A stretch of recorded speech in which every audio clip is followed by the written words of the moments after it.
Hello and welcome to the Wrestling Headlines WWE RAW review. And I've learned in time that when these streams start, it's just me staring at a screen for ages, just going. Eventually, it all starts. Anyway, I think I put a countdown on. That'll probably solve all of my problems. Anyway, hello and welcome to Wrestling Headlines RAW review. My name is Matt Maher, aka Imp, and we are here live on YouTube and also podcast form. Links in the description, or head over to wrestlingheadlines.net. And it's the penultimate Raw before the Rumble. A very, very nothing show. However, I want to talk about the one massive positive that's come out of this show, and seemingly universal praise for it. Even those who don't watch WWE RAW have hit me up about this. Sam commenting, saying that he rates it up there with the Ibushi AJ Styles match, the counter to end that match. And I feel like that says a lot when it's getting that level of praise. When, again, people who don't watch WWE, so that they're not really invested in anything that's going on, when they say that Styles Clash really was that good. And it came in a similar match to last week, where somebody who's not really up there in terms of WWE echelons gets a match against AJ Styles, and if they are to win that match, then they qualify for the Royal Rumble. And last week it was Drew Gulak, got in a decent showing before AJ then finally beats him. Of course, last week it was directly Omos being very big and just existing. It won them the match. This week it was a hot fought contest. You got Ricochet versus AJ Styles showing off their chemistry together after 2019. But yes, it was a match with quite possibly the greatest Styles Clash of all time. And the reason I say quite possibly is because it's between two, and this has entered the race. It's the Phoenix back in New Japan, when it's AJ Styles as IWGP champion facing Kota Ibushi. For me, the thing that really sells the Phoenix Splash is what led to it. As in, the storyline reason for me just escalates it. In terms of just the sell of it, it's awesome. Because Ricochet, in his feud with AJ Styles, did the Phoenix Splash caught into a Styles Clash finish, which was awesome. It's just the match was pretty middle of the line. Maybe nice and fast paced, possibly building to something, but before you can really get anywhere, you get your interference stuff, and then that leads into the awesome spot. And I kind of felt like tonight's match was very similar, but it flies so much better for me, so much more comfortably on a TV show than it would on a pay-per-view. So, for example, AJ Styles versus Ricochet on TV, I don't actually have the same expectations as I do AJ Styles Ricochet on pay-per-view. As in, you're hyping me up for one, you're just giving me it out of nowhere for the other. And yeah, I really, really liked AJ Styles Ricochet on telly. But so, in terms of what is the best, because this was amazing. So we'll just describe the first one, where it was a hot fought contest with lots of quick counters, just like the AJ Styles Ricochet match. Difference was it did go past another level, because it's not really fair, because I'll be pairing a TV match to a pay-per-view match. So it's not quite fair.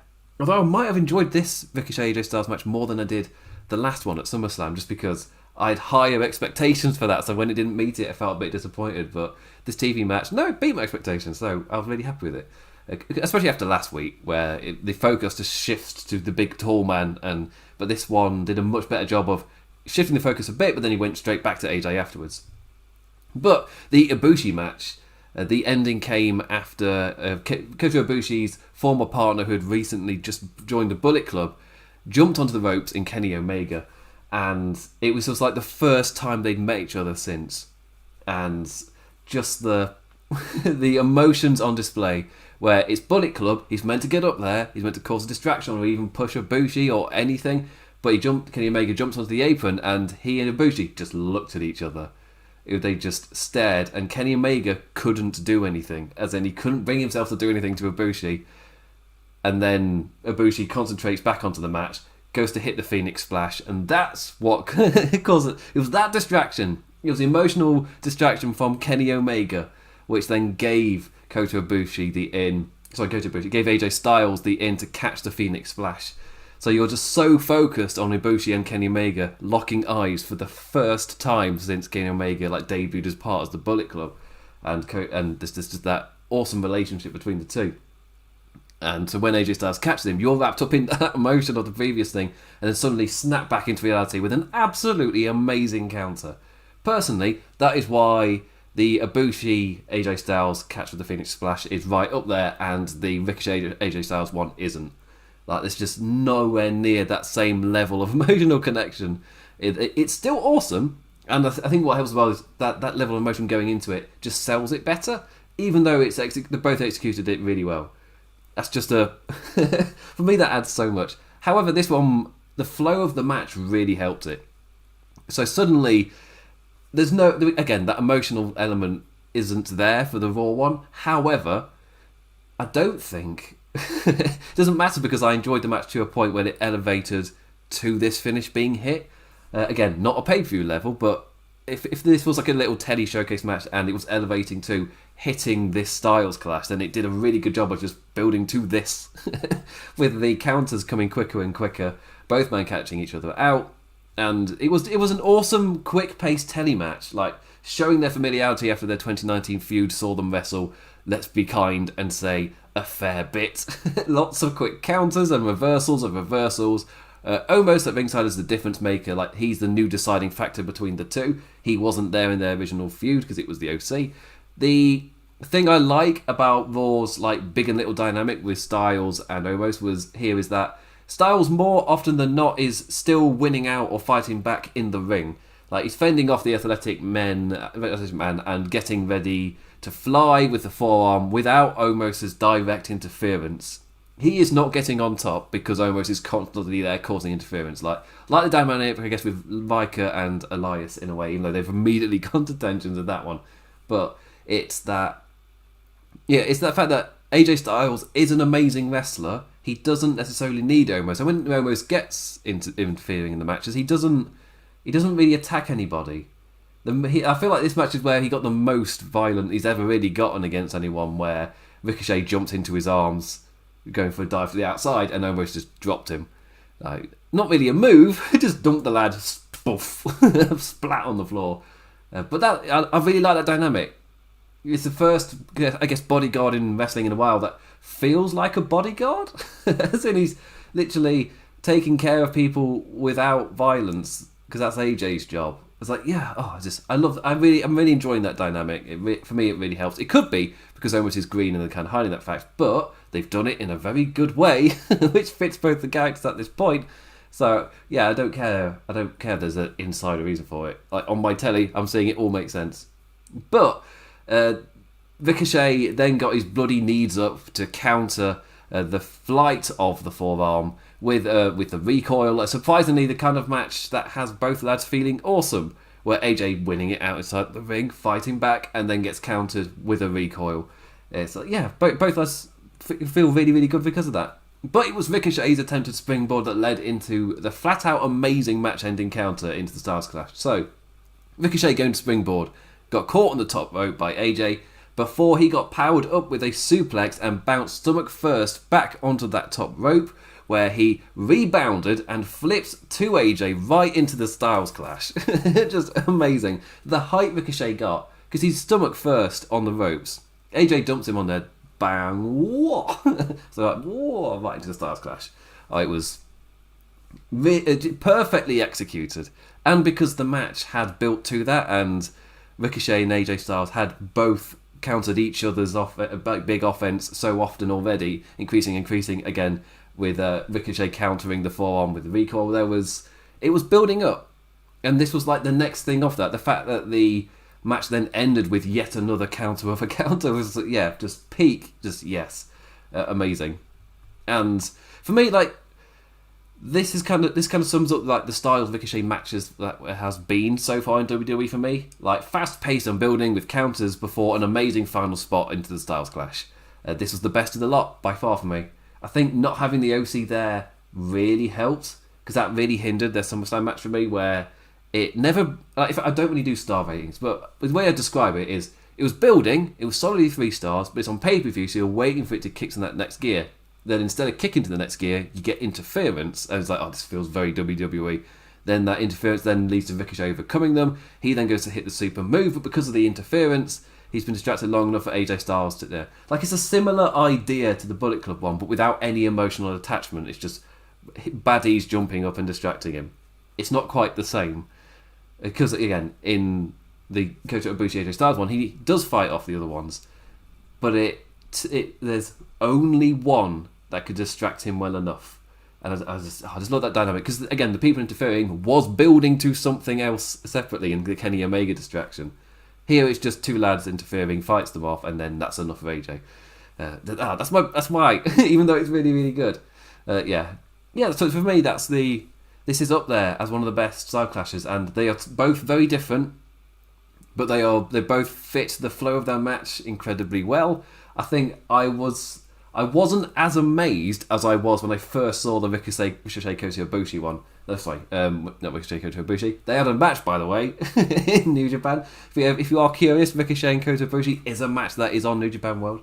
Anyway, that distraction. The AJ Styles Kota Ibushi one, I was absolutely gobsmacked when I saw it the first time. Just was not expecting it at all. It was like I'll call it within my first year of watching New Japan, so I'm still learning about the product and all these guys. Kota Ibushi is a guy they were elevating at that point. I think if I'm right, at the end of that year, Kota Ibushi then faced Shinsuke Nakamura at Wrestle Kingdom, so they were really elevating him, and this was like a proof of concept, in a way, to see him in the heavyweight division. But amazing stuff.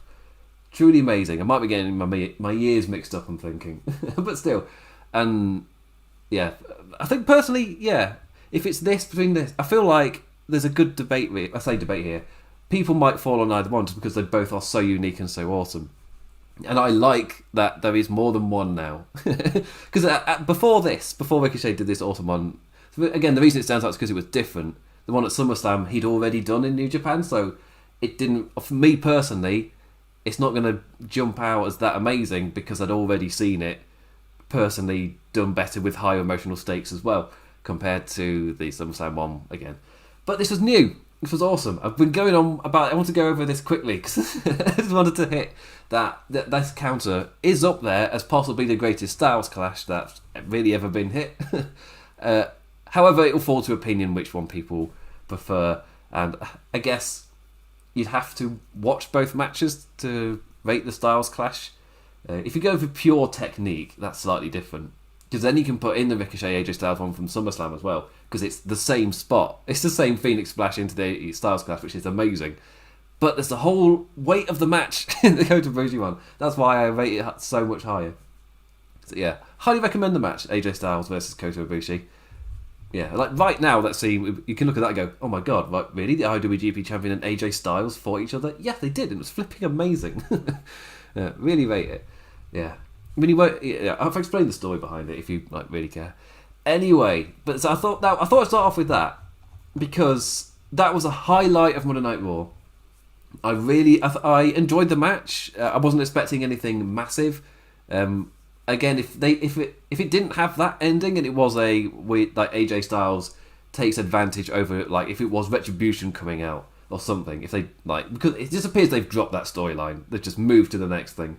Like, will Retribution finish a storyline? To be fair, they had nothing with weight really before the Ricochet stuff, and now they've gone for something with actual weight. That makes I feel I might have contradicted myself a bit. Anyway, rolling it back. So if that AJ Styles Ricochet match didn't have that amazing ending, I think I would have given this Raw a really flat one. However, I think I'd now word it as a truly crap Raw. Genuinely, this was a struggle this week. I have a fatigue point properly when it really hit me. I haven't had one for a while, and it's not great to have it back. But I feel like that tells me the streak they've been on. There has been a streak where they haven't had any fatigue points, and now it's back again, which is a bit of a shame. But the overall show, I feel like it should have hit earlier, but I was warned. Like, if I wasn't aware going into Raw, because I'm British, sometimes I have to check messages, sometimes I get DMs on Twitter I have to respond to, and I accidentally see the homepage, and I accidentally get spoiled. It happens. It's a curse of not being live to watch it in America. But so I was kind of, I realise I'm dipping all over. Yeah, I didn't go into this blind, is what I'm trying to say. I was made aware that this was loads and loads of people, like critic after critic, or person I follow as well. I don't just follow critics on Twitter. Again, I like to get a wider range of opinion. But it seemed pretty universal that this was not a good Raw. But I saw the AJ Styles thing sang about, but purposely just scrolled past those tweets after I saw the word and I saw the video with it or a GIF or whatever. I was like, no, I'm just going to go past this. But with I'd seen the consensus, so like, right, I'm braced. But at that point when I got the message to check, I was about 15 minutes into the show, so I thought, it's fine so far. I've not got anything massively negative. It's setting up stuff. It's fine.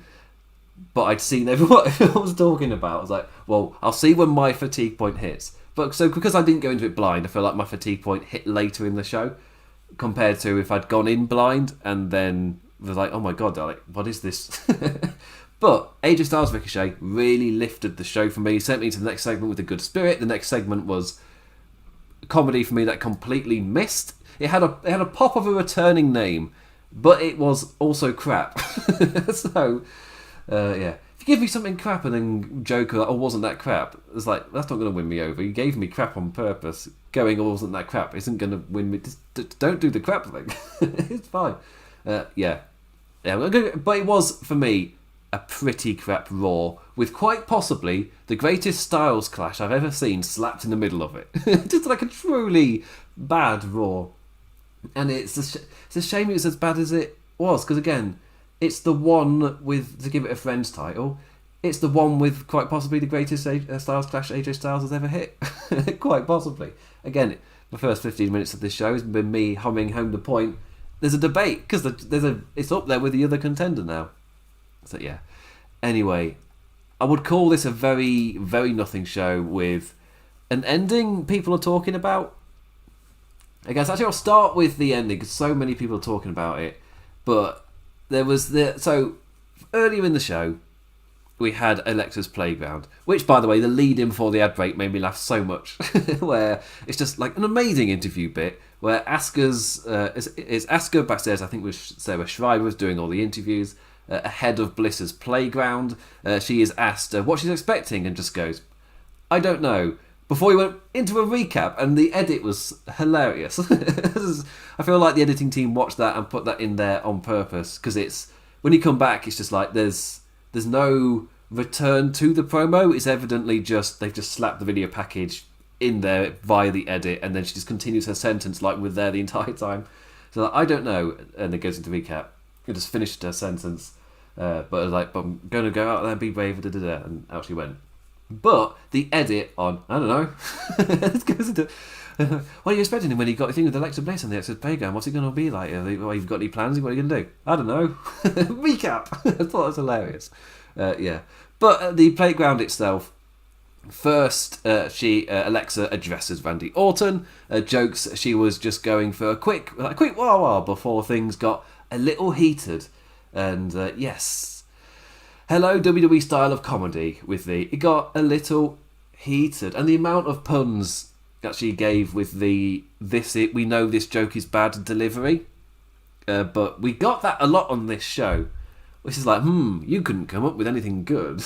But I guess that's part of the Bliss character. It's just that we then got the exact same style of comedy in the Miz and Morrison thing. It's like, this is the WWE style of comedy, where you're giving like a bit of a wink to the audience, like, the reason this is getting at you is because the joke is bad.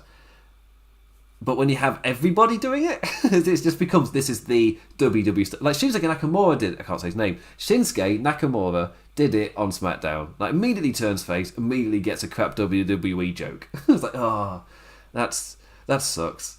I mean, it's still, you get to see Shinsuke wrestle as a face, so I'm not complaining too much. SmackDown's nailing it. It's not.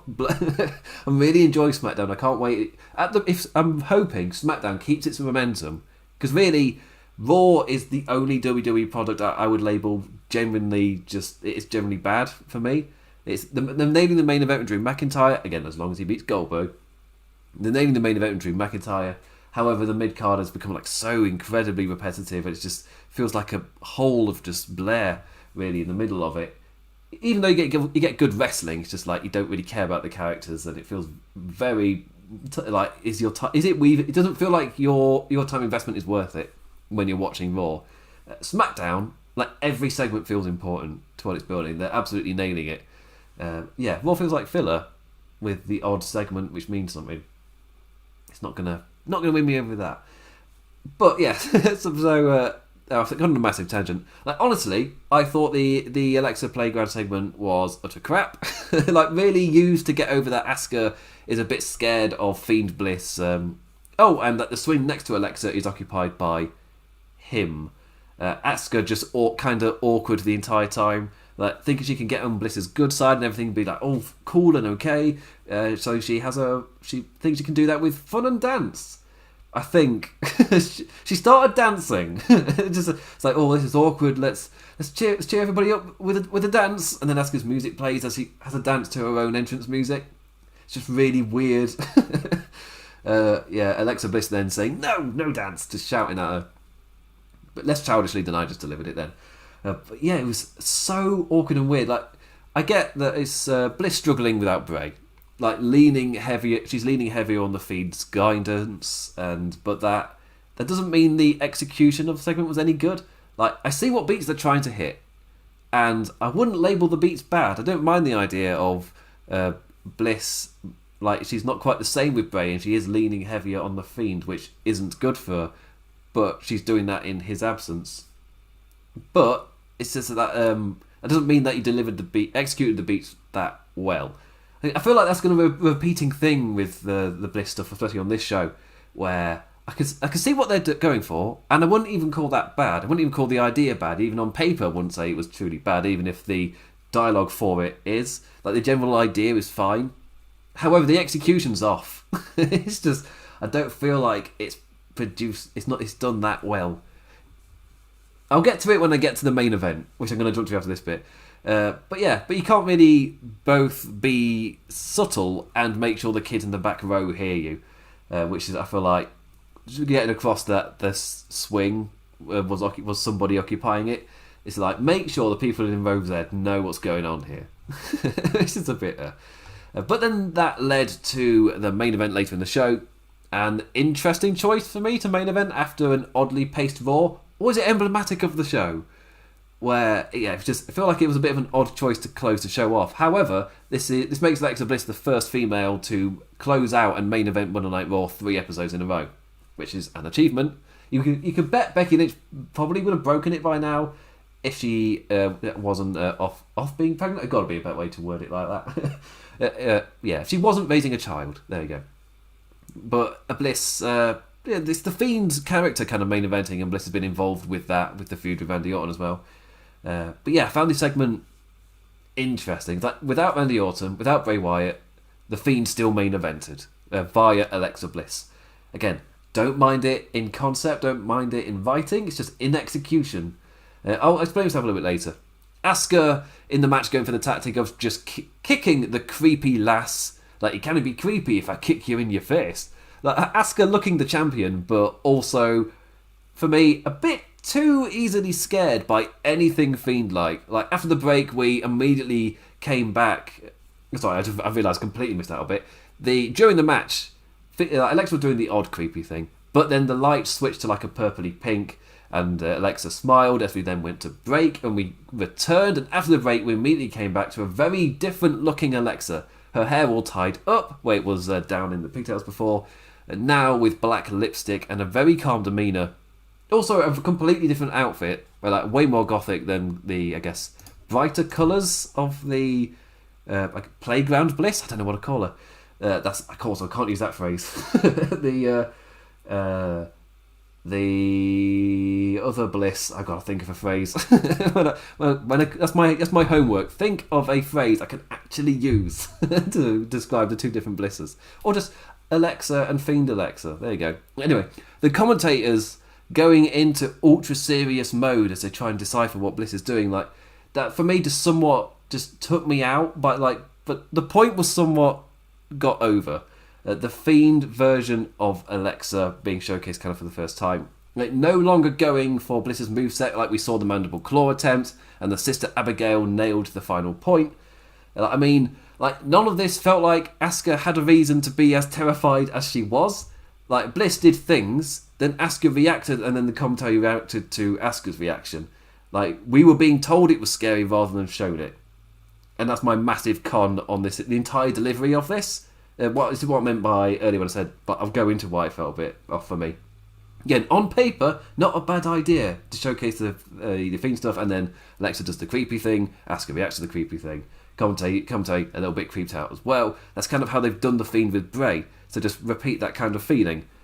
However, in execution, I never believed Asuka should have been as scared of any of the things that Alexa was doing. Therefore, her reaction doesn't feel warranted, and therefore the super serious tone from the commentators also doesn't feel warranted.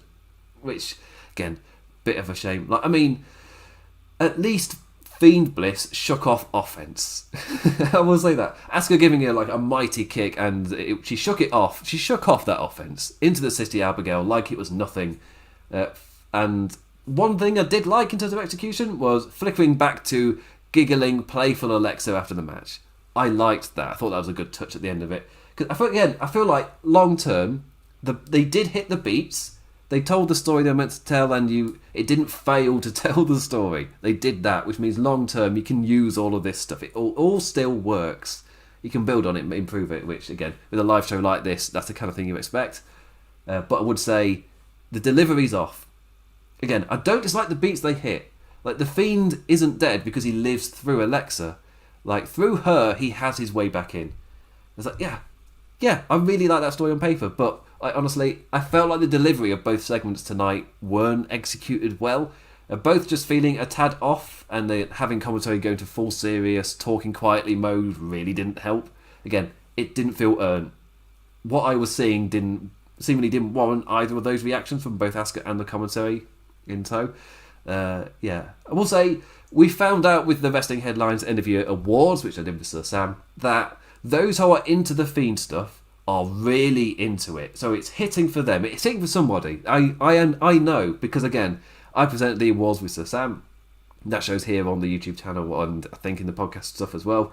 But yeah, so I know, even if it's not hitting for me, it is hitting for some people. And you just look at the YouTube channel for WWE and the amount of views the Fiend segments get, Bliss or no Bliss, for anyone crying, oh, but female. Like, no, with just the Fiend, the numbers are awesome as well. Like, it's continued.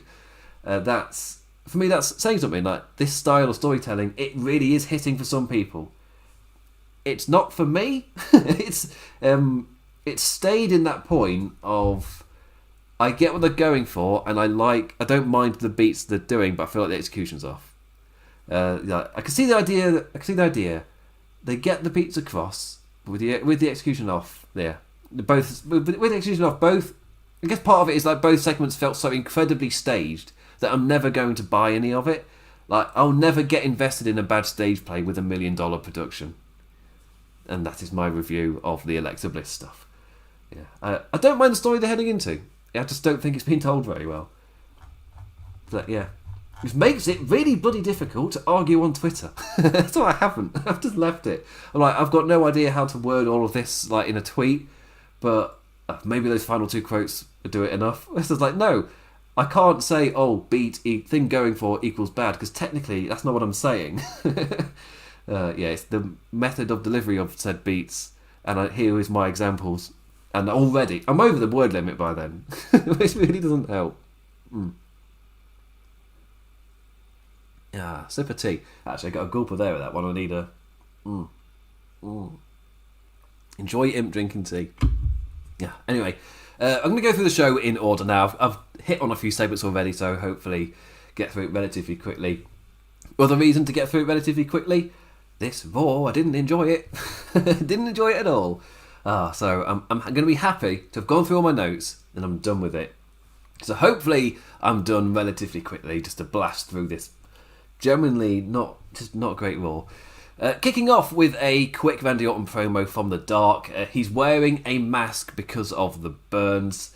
He blames his compassion for his affliction. You're a luchador now, Randy. He's lucky he only has first degree burns, which contradicts what they said at the end of last Raw, but they've changed their mind now. This pain won't last forever. Again, in terms of, they said it to sell the injury, but they've had to change it in terms of the story they're now telling. They were telling one story last week, but now they're telling this story. again, this is kind of, for me, little case in point of look at what WWE are saying now rather than what they said in the past, because, again, continuity, it's just bleh. They put something in the script and then change their minds. It happens so often. This is, again, when I watch AEW and I see a planned out story and I praise AEW for that, and I say when I'm reviewing Raw and I praise them for continuity things, it's like, yeah, I'm measuring them at a lower bar. But like, stuff like this, like just continuity, it's storytelling basics. Like, I'm not complimenting WWE when I go, well done, you did continuity. That's just a basic which you should expect. And that's why I'm not overly... I'm saying it's really good to see it in AEW, but I'm not overly applauding it. Well, you'll see it in Sir Sam's work that he's currently writing for his columns, in terms of like generally just going through the stories and explaining why he rates them so highly. And for me, that's the thing to kind of praise, because again, continuity, storytelling basic. It really shouldn't be that difficult to do. They even hired well, at least they're advertising for a continuity person. But when you change your minds in the story, there's nothing that continuity guy can do. Like, there's nothing. Like, it doesn't matter. Like, you said one thing, but that one thing now can't work because it's way too extreme. Anyway, Orton doesn't blame Alexa. She was simply the vehicle. The Fiend is to blame. He calls the Fiend out for trying to take him out from winning the Royal Rumble match, but nothing will stop him from winning, and everyone can thank the Fiend when he burns their Rumble dreams to ashes. So yeah, certainly a unique opening promo, and I like the commitment Orton kind of had to it with the mask and just he blames his compassion for his affliction. It's just, yeah, like Liam Neeson in Darkman. I don't feel the pain, but you will. Yeah. Oh yeah, Darkman. That's a film from 1990. That's 31 years ago. Yeah. Anyway. Ric Flair and Lacey Evans then arrived backstage earlier. Doesn't work. We showed a video where they arrived backstage earlier, arm in arm, as their relationship goes. She's just learning from one of the greatest to grace the ring. Nothing weird about it. Nothing weird. Well, she did say they don't call him the dirtiest player of the game for nothing. So yeah, wouldn't be surprised if it's revealed later. If they at one point make it feel like very obvious that she is doing the dirty with Flair as part of the thing to get a reaction. However, be it out of Flair or the fake reaction out of the audience. However, also wouldn't be surprised if down the line it's completely reverted. It sounds like the kind of thing that if you go, no, I wasn't. I was just trying to get at you. I didn't actually do any of those things. That's what I'm fully expecting. Fully expecting in this feud, it'll pretty much be outright said, and then it'll be completely reverted a few months down the line when they want to give a bit more of a serious push and he realises, I can't have this attachment. That is what I'm expecting. Also, apparently USA asked for a few more adult storylines just because what they were doing weren't working, and immediately, get Ric Flair with Lacey Evans. Nobody's living out any fantasies with that storyline. None at all. None at all. I can't see anything awkward about... it was about the comparison I was about to make was like, oh wait, no, it's not that bad. It was like, it's the first time I read a certain scene when I was reading Game of Thrones, the books for Game of Thrones, The Song of Ice and Fire, and I came across the dirty scene in there. It's the first time I was reading the book and I couldn't get out the image of George R. R. Martin writing it. It was just like, I can't imagine the world for this pretty graphic scene you're describing. I couldn't get it. I couldn't not picture just the old man writing it. It's like, this feels icky. Just, that's the feeling I get from Lacey Evans, Ric Flair. I don't get the icky because of Ric Flair and Lacey. It's like, oh, I can't not picture Vince writing it. It's like, oh. Anyway, so the show opened up with Charlotte Flair versus Peyton Royce officially in the rings. I was scared we're about to get an exact rematch from last week. So glad to see that WWE, that certain WWE ill didn't play out in front of me. We got Peyton Royce, the tag team partner of Lacey Evans. I forgive you, forgot that. Peyton attacking our tag team champion, also forgive you, forgot that. During the entrance and immediately setting a more brawly tone for what was to come. In what was honestly a much longer match than I was expecting, it all screamed Vic distraction and roll up. So I guess it's nice the bout didn't play out too by the numbers. Numbers, it is Rumble season. It's all about the numbers. Charlotte fighting back until she was on top to rerun last week's angle of Ric Flair coming on out. This time with Evans in tow. decked in the fancy Flair robes to get into Charlotte's head. The distraction didn't really work though. Flair and Evans just pissed off backstage as Royce then tried to take advantage as Charlotte fought back once again till the figure eight was locked in for the win. I thought Peyton did look good in the match. It was just my critique really was just that the Lacey Evans walking out was like, I'm gonna get in Charlotte's head. She's gonna win anyway, but I'll get in her head. Just yeah. After the bell, though, Charlotte was not letting go, sending a message via poor Peyton. Lacey Evans throwing her tag team partner under the bus. So yeah. Yeah, but again, what was the idea from Lacey? Where they went out, they did that, come back from break, they're not there anymore, Charlotte wins. I'm going to get in her head. Oh, then she's going to win, but I'll be there. Yeah, interesting tactic. Now, after that, we went to the Hurt Business, walking backstage. They bump into Matt Riddle. Shelton taking the piss out of Riddle, saying he'd take the high road with them. Yeah, sure you would. Riddle trying to play chill, but Lashley's clearly see through the charade. It's like, hey, I like flip-flops. I just heard they're bad for your feet. Stomp! It's like, oh, yes. I love the Hurt Business more and more every week. It's a shame they're doing the WWE thing of, oh, we got this stable over. Let's tease tensions. It's like, ugh. I mean, I hope you use this to, like, these tensions, this little falling out kind of stuff can help build a stronger bond down the line, please. Mustafa Ali gave a promo. I had a bit of a spoiler for me. I'd already watched it, I think, the night before on Twitter. So I was like, yeah, it was a great delivery, as Mustafa Ali always does with these promos. Just that it's not his fault. The gimmick he's kind of chapped under is just dead. Great promo on going after Xavier Woods because he wants Kofi to feel exactly what he felt. Sat at home, come WrestleMania, watching someone else take what was meant to be yours. And going for that as soon as he heard Kofi had a broken jaw, I was like, yes, really enjoy that. And honestly, if Retribution morphs into Mustafa Ali kind of writing what he deems the wrongs against him, that's better than whatever non-direction they had before. It's like, ooh, chaos, ooh, Raw bad things, we're going to get at them. Who's them? Oh, the people. It's just like, yeah, at least here there is clear direction and reason for Mustafa Ali to do the thing. It's the cause and effect thing. This is by far the best story Retribution have had because it's got actual substance and history to it. You can see why they would do the things they're doing and their actions make sense. There's reason behind the madness. There was none of that for any of the other stories, really. This is the first time that there's... You would understand... you can understand why Mustafa Ali would go for to get at Kofi like this. So, yeah. I'm applauding a Retribution story. But really, it's the Mustafa Ali Kofi Kingston story. But it's more in with this. So, yeah, cool.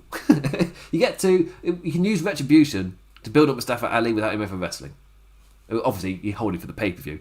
But again, the Royal Rumble's coming up, and my only massive worry with this is my prediction the entire time is at the Royal Rumble, you will get some Retribution members in there, but they're thrown out like absolute chum.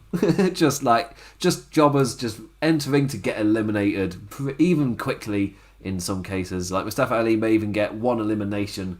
Might say was going to be Ricochet, but is Ricochet even in the Rumble? Is he that far down the card? Maybe Mustafa Ali's in there for a little minute, and then all the people in the ring turn on him and throw him out, like that kind of spot. Whatever they do, it's a shame that's my prediction. So as I'm applauding Retribution's storyline and what they're doing, it's always great to see the history come into it. I'm also very aware that my prediction was that Royal Rumble would kill the momentum dead. So hopefully that's avoided, because right before going into the Royal Rumble, I'm actually giving praise. It's like, but this kind of thing would have to stay for a while and continue to build, because Retribution, they need a lot of time to heal. Because, yeah, boy, were they broken over the initial debut, storyline afterwards, and the one after that. So, yeah, baby steps. Anyway, we got Xavier Woods versus Mace. Woods once again against the numbers of Retribution, just like last week. This time versus Mace, however. Honor rolling into the grips of Mace before fighting free and directly diving at Ali.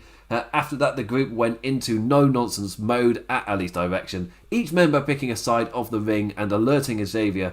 But it was just the distraction Mace needed to once again have one of their big lads nail their finisher on the New Day man. Don't know their names, don't know if they've been changed. If you've got crap wrestler names in Retribution, surely their finishes have to be equally crap. It's just like, yeah, that's a cool name. Yeah, use that, Hacksaw. Yeah, that's what I want with my Retribution. Ali using Woods to send a message to Kofi. Yeah, it's going to take a while, but they've got a build they can do. They can go somewhere with this. They can actually build Kofi Kingston versus Mustafa Ali. You've got something here. You can actually run with it. So yeah. After that, we got the Alexa Bliss Playground, which then led us into, and I can't kind of stress that quite a bit of time's gone by the time we get to this next segment. Mandy Rose with Dana Brooke versus Shayna Baszler with Nia Jax. Before the match, Nia and Shayna got a wee backstage to camera promo. The two talking themselves up ahead of the Rumble. I'm all for this going into the Rumble. I love this kind of. Some people, it's like, oh, it's a little thing of people declaring themselves. Oh, like no, like, I'm all for this nonsense. Like, especially with the women's division, it's a formality because they can't fill out a Rumble anyway. So you're gonna get in. If you're not injured, you're in. So, like, I'm all fine for these little things. Nia was on commentary for the match with sarcasm turned to 11. Just like everything seems to be a reaction in full sarcasm. I'm assuming some people didn't enjoy that. She was there to like emphasising that the former tag team champions really do not have a relationship or friendship past holding the titles for a tad. In the match itself, Mandy got in her strikes and looked good when she was doing that, but Shayna seemingly had her number and locked in the cow through the clutch after a match I 100% watched but immediately had very little memory of. So, oh, that's a shame. I was writing my notes, I was like, oh yeah, I can watch it, and then I could see where to write down what bits stood out. Oh crap, there's nothing. I remember Mandy Rose doing some decent strikes, and I was like, yeah, which is a weird one, because when Mandy Rose came over to Raw, I was like, oh, you can use this tag team to really showcase Mandy and get her offense over in a tag team kind of setting against these really serious heels in Shayna Baszler and Nia Jax. And that can help Mandy feel the more serious competitor because of who she's in the ring with. But after this match, I was like, no, like, I don't know. She didn't really feel like she was ever going to beat Shayna, which is a shame. I was like, yeah. Dana Brooke with retaliation in the form of a dropkick off the apron after the match, sending Nia stumbling into Baszler and subsequently the ring post. In an interview after the ad break, Nia and Shayna both shared the same sentiment with the interviewer. It was like, yeah, of course we're not really getting along. Of course we're not. So, it's an odd one. I feel like they're teasing them having a tiff in the Rumble. That's the spot we're getting to. That's the spot I want. They've been teased. Their entire tag reign was building to the implosion, and I don't mind them prolonging it. Like after they lost the titles, they're kind of in a bit of a no, we don't have to disband immediately. I like that. I like that it has continued a bit. It's not been too by the book, but the Rumble's got to be the implosion, right? Surely, surely. So yeah. Anyway, after that we got Charlotte Flair in the interview ring with Sarah Schreiber. Lacey can wear her dad's robe, but she'll never wear her crown. So yeah, she calls Lacey out for the actions that are obviously very, very clear. Seeing right through what she's doing. Also, before the Ricochet AJ Styles match, we got a Ricochet in Gorilla with Adam Pearce. He's been given the same opportunity Drew Gulak was last week. I put last year in my notes because I'm an idiot. And immediately I'm like, oh man, how far has Ricochet fallen?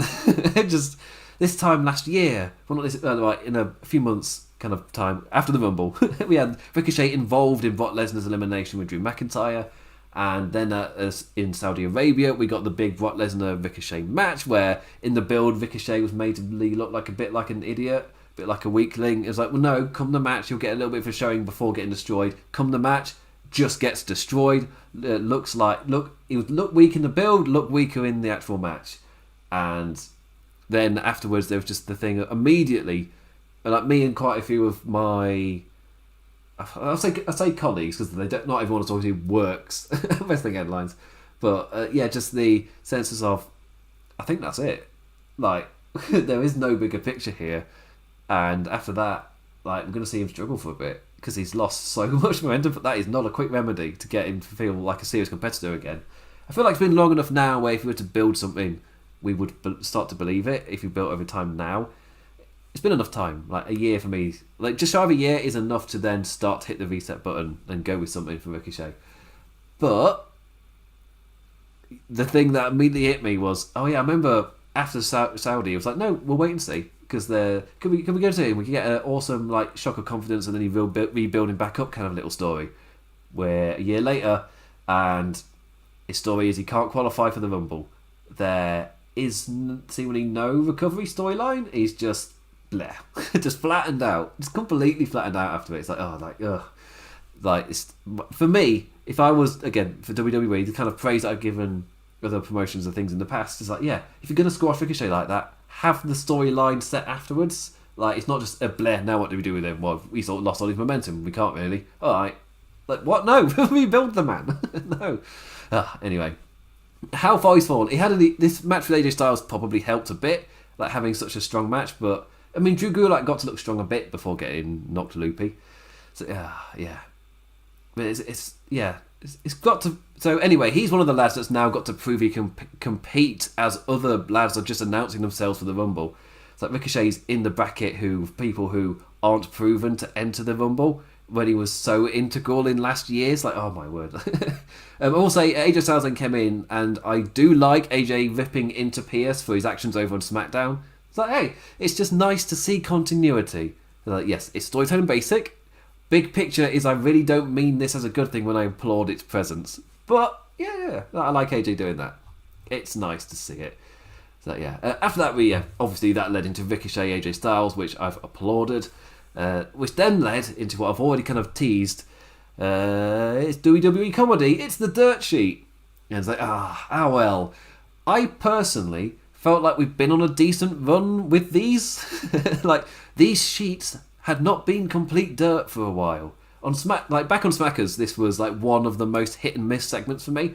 I either had a little chuckle, enjoyed myself, or found them knackeringly depressing. There's nothing in between. It was one of those two. The Raw run, I feel like Miz and Morrison being tied in with the McIntyre, Orton, Sheamus, AJ, like all those stories, that helped. But this one fell flat for me. Hey, there was some self-awareness with Miz and Morrison having a sidebar as the segment fell apart, but giving me crap and then going, hey, wasn't this crap? Isn't the best way to win me over. I ain't gonna lie, I popped at seeing Goldberg. The entrance will always get a reaction out of me, especially when you have shown Goldberg entering in recent weeks, and then you get to see the Goldberg one with no build. You're not expecting it. Out comes Goldberg. It's like, yeah, I did pop for that, and it's just the little sparklers and the fact that he's reacting like he's being set on fire by them and needs to be put out by I love it. I love the entire thing. I've always found it funny. Yes, it's still in WWE style comedy, but I've always found it. Not everything in the WWE style is awful. Not everything is like, oh, it's a good joke, but you told it bad. Like, no, I generally find the Goldberg thing. It's not there. Maybe nostalgia's a reason. Anyway, and I will say I was unfortunately spoiled on Drew McIntyre. It's like, that's a very piratey Irishman with a Scottish accent. I will say, as his kilt was also questionably low. Like, put it away, man. Put it away. The message was gotten across though. Miz is still money in the bank with the TLC cash-in reverted. So back into the threats of becoming champion we go. Like, honestly, I still hope this leads to a failed cash-in. They hit the right notes at TLC before reverting it for me. That would have been fine if it hadn't reverted. Because the beat you need to hit is pretty much that same beat again. Just like he cashes in, you get convinced he might win, but then he doesn't. That's the beat you hit with this. So when they give it him back, it's like, what are they doing? Is he going to win? It's just like, please don't win. Yeah. Even if it's a short reign, like, why? I don't see it. Is it to give Drew something to do between the Rumble and WrestleMania? Really? I wouldn't run Drew versus The Miz at WrestleMania. For me, that is not the way to go. Not the thing to do. Anyway, after that, we got Hurt Business versus Riddle and Lucha House Party. Starting to get a bit tired with the show at this point, but I felt like, after this, surely it's going to go to like a quick little segment, and then we'll go to the main event. Yeah, it's fine, yeah. I was wrong. Very wrong. But I will tell you, in terms of this match, it was a nice little progression of the chemistry between the team as Lashley makes Cedric handle the fight before tagging out. I liked that. I like what Lashley was trying to do. Like it was like Lashley, like Shelton had kind of lost his cool with Cedric and was angry in his actions towards him. Lashley didn't show that until the end when he'd had enough. But earlier on in the show, it's like he's trying to teach him. Like, I like that. It's like he knows that there's that animosity there, but he's like, no, we still do this properly. Go handle this by yourself. You've been hyping yourself. Go and prove it. It's like, I really like that, because Lashley's always just been the big muscle guy and MVP, like the smart veteran. But I feel like in this one, Lashley became like the general of the team, which I thought that was great. That was great to see. Just a little touch. Will it exist next week? I don't know, but I like seeing it in this match, so hopefully it sticks. Yeah. Like, MVP doesn't have to be the general. Like, Lashley and Shelton are both also massive veterans, so you've got a dynamic to play with there. So, yeah. I mean, like, unless this is just the whoop-de-doop-de team not getting along, like, we've seen countless times in WWE, like, it wouldn't be the worst thing in the world to go a different route. Like, and just use this tiff to be long-term help. Like, help the unit become stronger for 2021. You can do it, guys. Please, like... I know Vince doesn't like factions. He doesn't like them. Like, the man seemingly starts teasing splitting them up as soon as they become an over entity. But please, they can become stronger. I believe in them. Shelton flat out shoving Cedric out of the ring as MVP tried to calm the younger man down as he went into the ad break. Like, tensions high. What's going to happen? The focus for most of the match really was on Hurt Business's issues as they kept trying to fight off the Lucha House Party. Like, Riddle not really featuring on, but making his appearance late on to lead into the breakdown. But you're not going to lose with Smashley Lashley on your team. Bobby, the functioning unit, as Cedric saw the red mist, completely falling out with Benjamin. Having enough of the infighting, Lashley tagged himself in to score that mighty spear. It won them the match, and they were celebrating afterwards, but Shelton and Cedric continuing to argue with each other did allow Riddle in for a shot on the US champion. And personally, I was like, yeah, actually, that's a nice finish, that. Like, showing the effective presence Lashley brings up to the stable, whilst also showcasing how Alexander and Benjamin's infighting could ultimately cost him his title via the distraction it's causing. It's like, oh, yeah, you're actually setting this up well. I'm enjoying this. So, yeah. I mean, part of it for me is because I rate the Hurt Business so highly after they formed in 2021, when it was such a good run, and now we're seeing just the dynamics shift about a bit. So yeah, I really rate them as a stable, which is why it would suck to break them up this quickly, or to like generally get it like, yeah. Often in WWE, when you see tensions rising, it's because it's going to be splitting. I'm just like, but this stable is so strong that you can easily use this to make them stronger. To tighten that bond. Just, gotta be careful of how you tell the next few weeks. Like, you can't get... WWE before has, when they've teased tensions and they're not gone for the split, they've teased the tensions so hard to really convince you, and then it's always treated as a swerve when they don't. It's like, yeah, that's not how I do this. You can show the tensions, but you can show then the two coming to an understanding and being tight because of it. You can do this, WWE. I believe in you. It's the story I want. After this, I've called it Crap Raw. However, Elias names dropped Thomas the Tank Engine. 10 out of 10 segment. Talking to Viker after last week, the muscle man apologises like, I'm sorry, we just got our signals crossed. I'm big man. And Elias retaliating, signals crossed. This isn't Thomas the Tank Engine. Get your head together. Oh, just like, not the name drop I was expecting. But he's a massive part of my childhood. I'll mark out. Elias makes the man compensate for not helping out last week by beating Jeff Hardy tonight. This time, Jackson's somewhat learning and making like doubly sure about the not helping out thing, when in reality this was setting up Elias getting his wires crossed. I will just say, this was my fatigue point, which I feel like it's pretty late into the show, but I felt like, after with the Hurt Business stuff, I was like, oh, this is going to be the match before we then switch gears to the main event. Yeah, and the stuff going for that. But then after the Hurt Business, they set up a new match. And I was like, what? You're still setting things up? Like, what? Why this late into the show are you setting up more things? When is this show going to end? It's like, yeah, so that's when I got my fatigue point. And really, I think it was purely because they were setting up a match this late into the show, when I'm getting ready for the main event, and you then set up a match was about to happen. It's like, oh, like, personally have this earlier in the show. It's like just about show order, really. You put this earlier in the show, I don't have that reaction.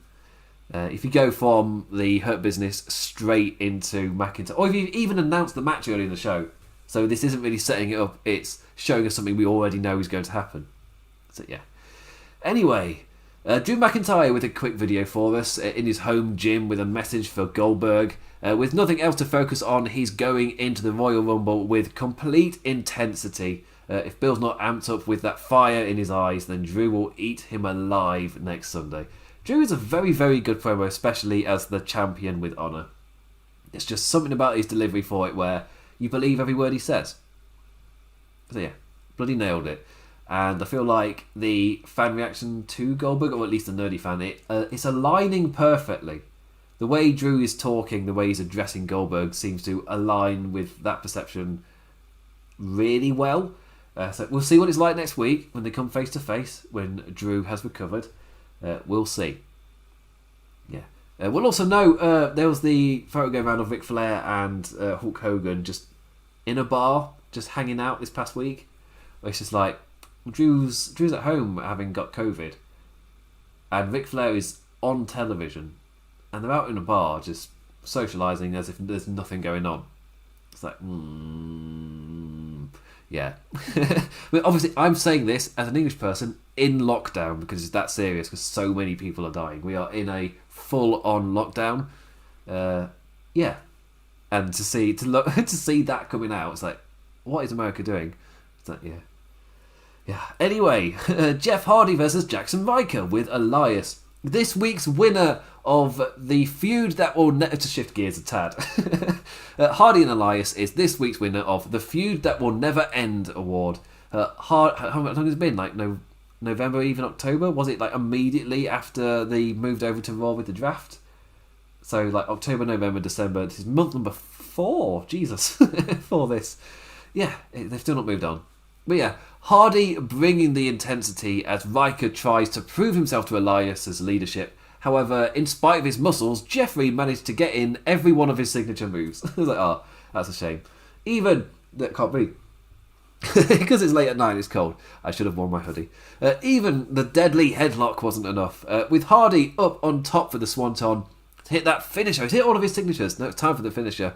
Elias pushed him back down, causing the DQ though. This time it was Riker's turn to be pissed off, shouting, like, I thought we said that we weren't going to help, and it's evident not to do that. Elias like, oh, I'm sorry, I didn't get the message. Giving Hardy the room to give the two the jump, but Jackson was able to catch him and slam him right down. Like, look, he has muscles. Muscles don't need Elias. Show them. They got on in the end, but it's just immediately there's that tension. And are they immediately building to Riker versus Elias, or is this their... Because again, it was a random pairing where I think on main event one week, and then they promoted it to Raw when they'd seen it in action. But now they're actually giving, like figuring out an actual dynamic between them. They're establishing an actual dynamic rather than just putting them together. So yeah. Anyway, yeah. I mean, now I've gone over it. I'd personally say, even though this Raw has had a pretty negative reception, it is nowhere near as bad as the Raw Underground era. As if for me, that was Raw at its absolute worst. As that was the least I was enjoying Monday Night Raw, and I was generally just I wanted to get it over with. Like every week, I was just really struggling to get through it. And the number of segments, again, for me, a big point. The number of segments, be it, I've always counted it as matches rather than matches or in-ring segments. So like a backstage interview for me doesn't count as my number count of things that happened on the show. They're kind of in-between transitional things. They can progress things, but I won't add it to my massive tally of how many segments were there on the show. And tonight was 8. And you can then add to that the different interview things. I didn't count Randy Orton's either, maybe I should have. But yeah, his promo at the start can add on to that as well. However, with that same tactic, the Raw Underground era was hitting 12, 13 segments a show. That is way too many. And for me, as they've hit a much smoother number nowadays. Like the number of in-ring things on every show, the number's gone down.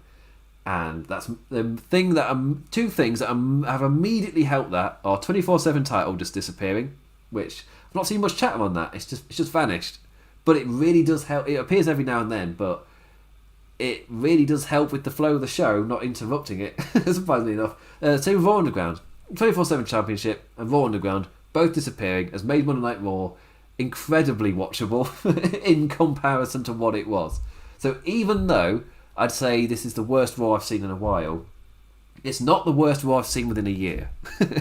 Maybe the last few months, whenever Raw Underground left, whenever that was the thing. Because for me that was like genuinely a real struggle to get through. Whilst I got through this Raw, I just got a bit tired towards the end, especially when they built up to the final thing.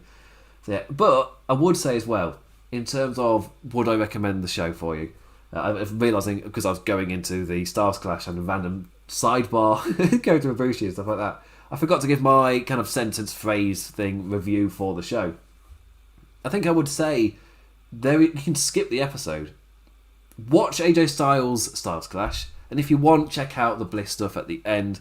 So, because I'm assuming that'll be a bit weird to follow. If you like that stuff, if you like the Alexa Bliss Fiend storyline, then yeah, check that out on YouTube.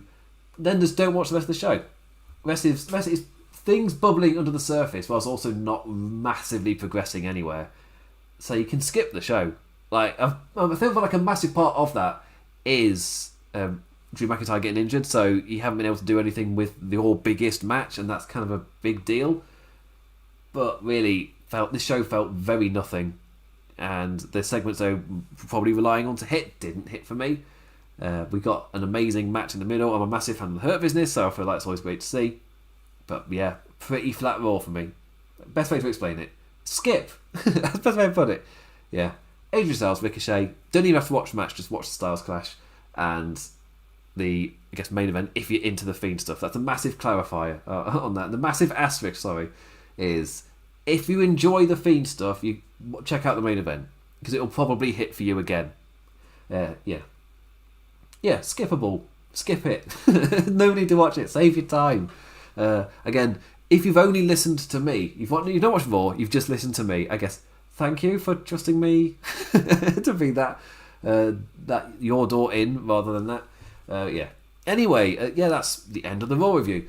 I will be back on Thursday with the NXT review. One day I'll be doing SmackDown, but again, I'm in construction limbo, waiting, just waiting for things to be finished.